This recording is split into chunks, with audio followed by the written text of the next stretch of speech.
I got an obnoxious passenger fired. This is a long one, but it's the best revenge story of my life.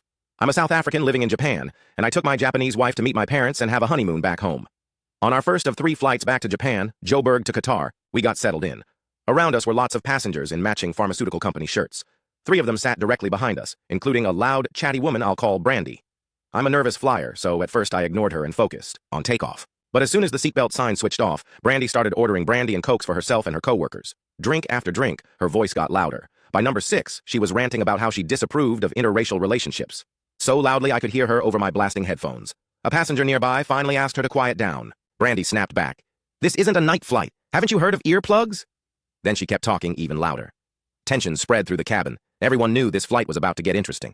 About 20 minutes later, a flight attendant asked her to lower her voice. She agreed for a moment, then ordered another round and was soon louder than ever. A Chinese mother even walked over and begged her to be quiet because her child kept waking up. Brandy mocked her in broken Chinese until the woman gave up. At that point, the attendants closed the bar for the entire cabin, which annoyed me because I'd wanted a few more whiskeys.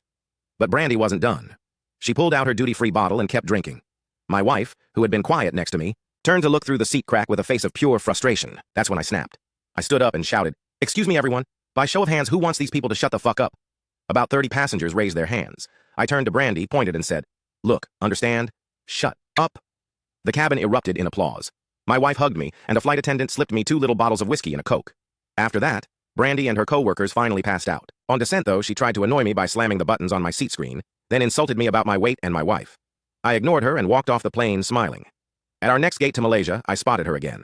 I casually asked one of her co-workers for her name, then logged into airport Wi-Fi, found their company's page, and sent a full report of her behavior. 2 weeks later, the CEO himself called to apologize. He told me that by the time Brandy landed in Malaysia, he'd already read my message, rerouted her back to South Africa, and fired her at the airport when she arrived.